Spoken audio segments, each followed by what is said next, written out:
मेरे भाइयों, आप लोग ये गवाही देते हैं कि देहधारी परमेश्वर बाहरी स्वरूप में एक साधारण व्यक्ति की तरह दिखते हैं, सही।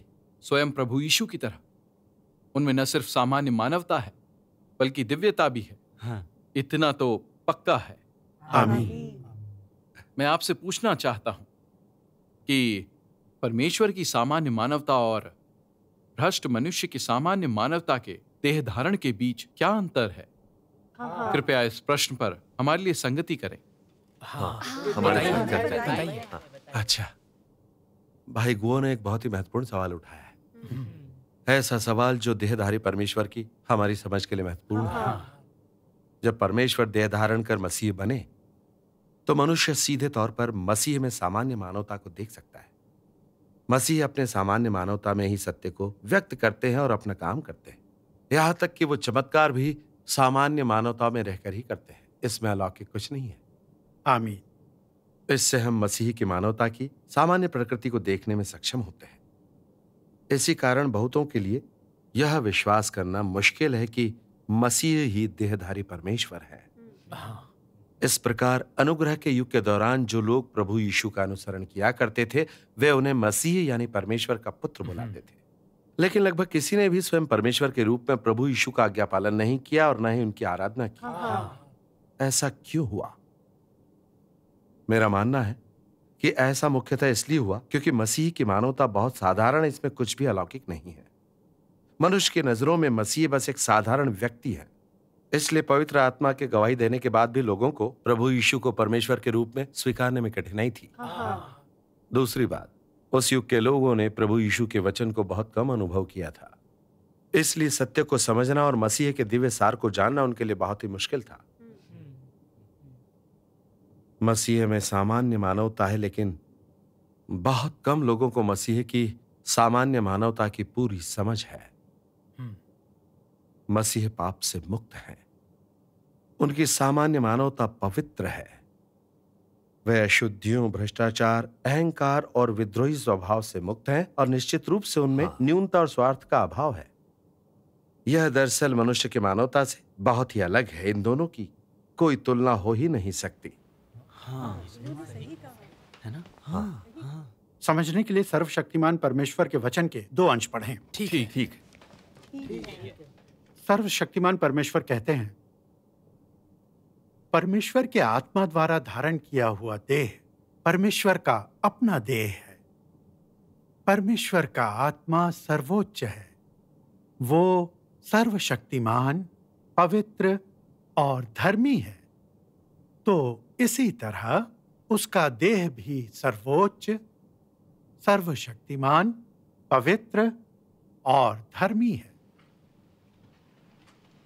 इस तरह का देह ही केवल वो करने में सक्षम है जो मानव जाति के लिए धर्मी और लाभकारी है। वो जो पवित्र, महान और शक्तिमान है और ऐसी किसी भी चीज को करने में असमर्थ है जो सत्य या नैतिकता और न्याय का उल्लंघन करती हो। ऐसी किसी भी चीज को करने में तो बिल्कुल समर्थ नहीं है जो परमेश्वर के आत्मा के साथ विश्वासघात करती हो। परमेश्वर का आत्मा पवित्र है और इस प्रकार उसका शरीर शैतान द्वारा भ्रष्ट नहीं किए जाने योग्य है। उसका शरीर मनुष्य के शरीर की तुलना में भिन्न सार का है, क्योंकि ये मनुष्य है, परमेश्वर नहीं, जो शैतान द्वारा भ्रष्ट किया जाता है। शैतान संभवतः परमेश्वर के शरीर को भ्रष्ट नहीं कर सका। इस प्रकार इस तथ्य के बावजूद कि मनुष्य और मसीह एक ही स्थान के भीतर रहते हैं, ये केवल मनुष्य है जिस पर शैतान द्वारा प्रभुत्व किया जाता है, जिसे उपयोग किया जाता है और फंसाया जाता है। इसके विपरीत मसीह शैतान की भ्रष्टता के प्रति शाश्वत रूप से अभेद्य है, क्योंकि शैतान कभी भी उच्चतम स्थान तक आरोहण करने में सक्षम नहीं होगा और कभी भी परमेश्वर के निकट नहीं पहुंच पाएगा। आमीन। आमीन। हमें इस बात का हमेशा ध्यान रखना चाहिए। वो सही था। आइए पृष्ठ 1391 पर आते हैं। ठीक है। मसीह की मानवता उसकी दिव्यता द्वारा संचालित होती है। यद्यपि वो देह में है, किंतु उसकी मानवता पूर्ण रूप से देह वाले एक मनुष्य के समान नहीं है। उसका अपना एक अनूठा चरित्र है। और यह भी उसकी दिव्यता द्वारा संचालित होता है। मसीह की मानवता पूर्णतः उसकी दिव्यता द्वारा निर्देशित होती है। उसके मानवता के साधारण जीवन से अलग उसकी मानवता की अन्य सभी क्रियाओं पर उसकी दिव्यता का असर होता है। सभी क्रियाएं दिव्यता द्वारा प्रभावित और निर्देशित होती हैं। यद्यपि मसीह में मानवता है, किंतु यह उसके दिव्यता के कार्य को बाधित नहीं करती है। ऐसा निश्चित रूप से इसलिए है क्योंकि मसीह की मानवता उसकी दिव्यता द्वारा निर्देशित होती है। यद्यपि दूसरों के सामने उसके आचरण में उसकी मानवता परिपक्व नहीं है, किंतु यह उसके दिव्यता के सामान्य कार्य को प्रभावित नहीं करती है। जब मैं यह कहता हूं कि उसकी मानवता भ्रष्ट नहीं हुई है, तब मेरा अभिप्राय यह है कि मसीह की मानवता उसकी दिव्यता द्वारा प्रत्यक्ष रूप से निर्देशित की जा सकती है, और यह कि वह साधारण मनुष्य की तुलना में उच्चतर समझ से संपन्न है। उसकी मानवता उसके कार्य में दिव्यता द्वारा निर्देशित होने के लिए सबसे अनुकूल है। उसकी मानवता दिव्यता के कार्य को अभिव्यक्त करने और साथ ही ऐसे कार्य के प्रति समर्पण करने के योग्य है। आमीन। जब परमेश्वर देह में कार्य करता है, वह कभी उस कर्तव्य से आंख नहीं हटाता है जिसे मनुष्य को देह में होते हुए पूरा अवश्य करना चाहिए। वह सच्चे हृदय के साथ स्वर्ग में परमेश्वर की आराधना करने में सक्षम है। उसके पास परमेश्वर का सार है और उसकी पहचान स्वयं परमेश्वर की पहचान है। केवल इतना ही है कि वह पृथ्वी पर आया तथा एक सृजित किया हुआ प्राणी बन गया, जिसका बाहरी आवरण सृजन किए हुए प्राणी का है, और अब ऐसी मानवता से संपन्न है जैसी उसके पास पहले नहीं थी। वह स्वर्ग में परमेश्वर की आराधना करने में सक्षम है। यह परमेश्वर स्वयं का अस्तित्व है तथा मनुष्य के लिए अनुकरणीय है। आमीन। ये जो कह रहे थे, कुछ पल के लिए यहाँ रुकते हैं। हमें इसका कभी अनुकरण नहीं करना चाहिए। सर्वशक्तिमान परमेश्वर के वचन समझाते हैं कि क्योंकि देहधारी परमेश्वर में दिव्य सार है और पवित्र आत्मा उनके भीतर साकार होकर रहता है, शैतान उन्हें भ्रष्ट करने में असमर्थ है। ये इसलिए क्योंकि मसीह ही सत्य मार्ग और जीवन है। वे शैतान के भ्रष्टाचार के लिए अभेद्य हैं। बिल्कुल वैसे ही अगर एक दिन हमें पूर्ण सत्य प्राप्त हो जाएगा तो शैतान भी हमें धोखा देने और भ्रष्ट करने में असमर्थ होगा। तब हम सचमुच परमेश्वर के हो जाएंगे। अब हम स्पष्ट रूप से ये देख सकते हैं कि हमारी अपनी भ्रष्ट मानवता और मसीह की साधारण मानवता में जमीन आसमान का फर्क है। मसीह की सामान्य मानवता के भीतर सामान्य मनुष्य का विवेक और तार्किकता है। उनके हृदय में परमेश्वर के लिए सच्चा प्रेम और परमेश्वर के प्रति सच्ची आज्ञाकारिता है। जब मसीह अपनी सामान्य मानवता में कार्य करते और बोलते हैं, शैतान की दुष्ट शक्तियां चाहे उनकी कितनी भी बदनामी करें, उनकी कितनी भी निंदा और तिरस्कार करें, चाहे उनको अपने कार्य में कितनी ही कठिनाइयों का सामना करना पड़े, वे परमेश्वर की आज्ञा का पालन करते हैं और परमेश्वर की इच्छा पूरी करने के लिए वे कोई भी कीमत चुकाने को तैयार है। बिल्कुल वैसे ही जब प्रभु यीशु शैतान की परीक्षा देने के लिए 40 दिनों तक जंगल में चले गए थे, तब उन्होंने सांसारिक धन और शक्ति के प्रलोभन पर विजय प्राप्त की और शैतान को पूरी तरह से परास्त कर दिया। आमीन। और जब प्रभु यीशु को सूली पर चढ़ाया जाने वाला था, अपनी मानवता में निहित कमजोरी के बावजूद, अपने दिल में मौजूद कष्टदायक पीड़ा के बावजूद, प्रभु यीशु ने परमेश्वर की इच्छा से काम करने को बाकी सभी चीजों से ऊपर रखा। उन्होंने परमेश्वर की इच्छा का त्याग करने के बजाय अपने जीवन का त्याग करना और अपने जीवित शरीर में कीले बिंधवाना पसंद किया। कोई भी भ्रष्ट मनुष्य इस अद्भुत कार्य को पूरा नहीं कर सकता। क्या ऐसा है?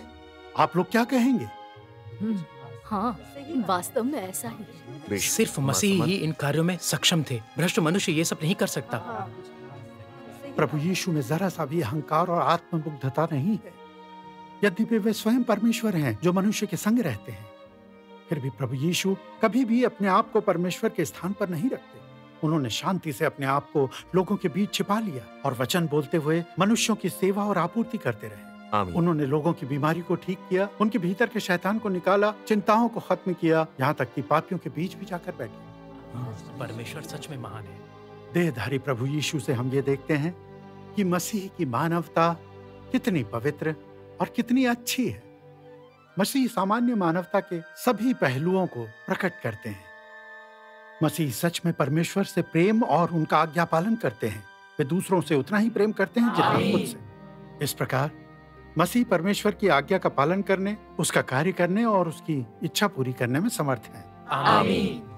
सर्वशक्तिमान तो परमेश्वर। सामान्य बिल्कुल सही है। पहले विनम्रता और सहनशीलता का अभ्यास करना ही सामान्य मानवता का अर्थ था। दूसरों के लिए प्रेम भाव रखना चाहिए और नियमों के विरुद्ध के पापों से बचना चाहिए।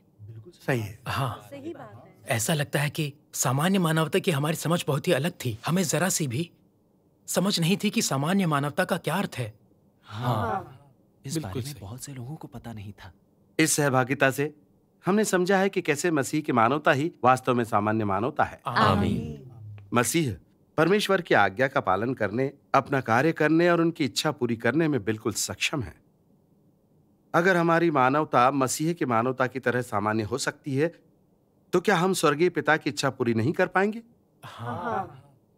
दुर्भाग्यवश हम सब शैतान के द्वारा पूरी तरह भ्रष्ट किए जा चुके हैं। हमारी मानवता शैतानी स्वभाव से भरी है। हमारे शब्द और कार्य हमारी शैतानी प्रकृति से प्रभावित होते हैं। यह हमारे अहंकारी, विश्वासघाती, लालची, स्वार्थी, सत्य से घृणा करने वाली, बुराई की आराधना करने वाली प्रकृति से प्रभावित होते हैं। हम राक्षसों की तरह जीते हैं। ऐसी मानवता में कुछ भी सामान्य नहीं है। भले ही हम प्रभु में विश्वास रखते हैं, मगर हम सही अर्थों में उनका आज्ञा पालन नहीं करते। जब परमेश्वर का कार्य हमारी अवधारणा और भ्रांतियों के अनुरूप नहीं होता, तो हम उनके खिलाफ विद्रोह करते हैं, विरोध करते हैं, यहां तक कि उन्हें धोखा भी देते हैं। जो लोग प्रभु के लिए काफी खर्च करते हैं, जो उनकी सेवा में अथक कार्य करते हैं, वे सिर्फ पुरस्कार पाने और स्वर्ग के राज्य में प्रवेश पाने के लिए ऐसा करते हैं। वे अपने खुद के लाभ के लिए ऐसा करते हैं, न कि परमेश्वर की इच्छा पूरी करने के लिए। क्या यह मानव जाति के भ्रष्ट होने की स्थिति नहीं है? सही सही कहा। हम लोग ऐसे ही हैं। इन्होंने एकदम सटीक बात कही है।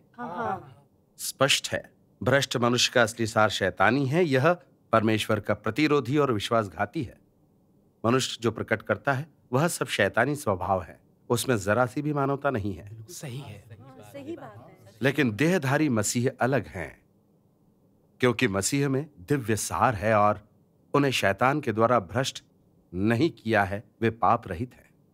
मसीह के भीतर कोई विद्रोह या प्रतिरोध नहीं है, कोई अहंकार, स्वार्थ या विश्वासघात नहीं है। मसीह परमेश्वर का आज्ञा पालन करने और पूरी तरह से परमेश्वर की इच्छा के अनुरूप कार्य करने में सक्षम है। सिर्फ मसीह की मानवता ही सामान्य मानवता है। आमीन। तो देहधारी परमेश्वर की सामान्य मानवता और भ्रष्ट मनुष्य की मानवता के बीच यही सारभूत अंतर है। आमीन। ऐसे कई लोग हैं जो मसीह की सामान्य मानवता को नहीं जानते और यहां तक कि मसीह के विरुद्ध धारणाएं भी बनाते हैं। यहां मुद्दा क्या है? भ्रष्ट मनुष्य बहुत ही अभिमानी है और बुराइयों से ग्रस्त है। वे शैतान की आराधना करते हैं और उसे जाने बिना उसका अनुसरण भी करते हैं। वे पूरे जुनून में मसीह का विरोध और उनकी निंदा करते हैं। यह बहुत ही बुरी बात है। वे पूरी तरह से भ्रष्ट हैं। आमीन। परमेश्वर शरीर रूप में प्रकट हुए हैं और वे सामान्य मानवता में रहकर अपना कार्य पूरा करते हैं। फिर भी लोग अपने अंधेपन में उन्हें देख नहीं पाते, उन्हें पहचान नहीं पाते हैं। ऐसे में वे परमेश्वर की प्रशंसा पाने की उम्मीद भी कैसे कर सकते हैं? वे स्वर्ग के राज्य में आरोहित होने की उम्मीद कैसे कर सकते हैं? सही है। क्या ऐसा नहीं है? सही है। ऐसा ही अवश्य। बिल्कुल यही बात है। आप लोग जो कह रहे हैं वो बिल्कुल सच है। अब मैं ये समझ रहा हूं कि केवल मसीह की मानवता ही सामान्य मानवता मानी जाती है। आमीन। इससे पहले मैं हमेशा प्रसिद्ध और उत्कृष्ट लोगों द्वारा प्रदर्शित स्वभाव को सामान्य मानवता के रूप में देखा करता था और किसी भी नियमित, औसत, अप्रत्यक्ष मानवता को सामान्य मानवता के रूप में नहीं गिना करता था। हाँ, सच है। अब मुझे समझ में आया कि मेरी अवधारणाएं और भ्रांतियां कितनी बेतुकी और हास्यास्पद थीं। हाँ, सही है। सही है। परमेश्वर का धन्यवाद। ये सचमुच कितनी शानदार चर्चा थी। आमीन। इससे हमें मसीह की मानवता के सार को समझने में मदद मिली है। बाहर से मसीह की मानवता सामान्य ही है, फिर भी मसीह की मानवता का सार पूरी तरह से परमेश्वर की इच्छा के प्रति आज्ञाकारी है। वो अपने आप से अधिक दूसरों से प्रेम करते हैं। और मानवता के लिए बड़ी आसानी से अपने जीवन को त्याग देते हैं। सिर्फ ऐसी मानवता को ही सामान्य मानवता कहा जा सकता है। आमीन। ये मानवता का सबसे आदर्श और सबसे विनम्र रूप है। आमीन। ये मानवता का महानतम रूप है। आमीन। सही है। सभी युगों के संतों ने मसीह को सबसे सुंदर और प्रिय कहा है। सही कहा। शर्म की बात कि हम इतने भ्रष्ट किए जा चुके हैं कि मसीह की सामान्य मानवता की अच्छाई और महानता भी नहीं समझ पाते। हम मसीह का गुणगान करने में असमर्थ हैं। हम परमेश्वर के कितने ऋणी हैं। बिल्कुल सही कहा। मैं पूरी तरह से सहमत हूँ। सर्वशक्तिमान परमेश्वर का धन्यवाद हमें सत्य के रहस्य के बारे में इतना सब कुछ बताने के लिए। परमेश्वर का धन्यवाद। अब मुझे विश्वास है कि हर किसी को मनुष्य की भ्रष्ट मानवता और मसीह की सामान्य मानवता के बीच का अंतर स्पष्ट हो चुका है।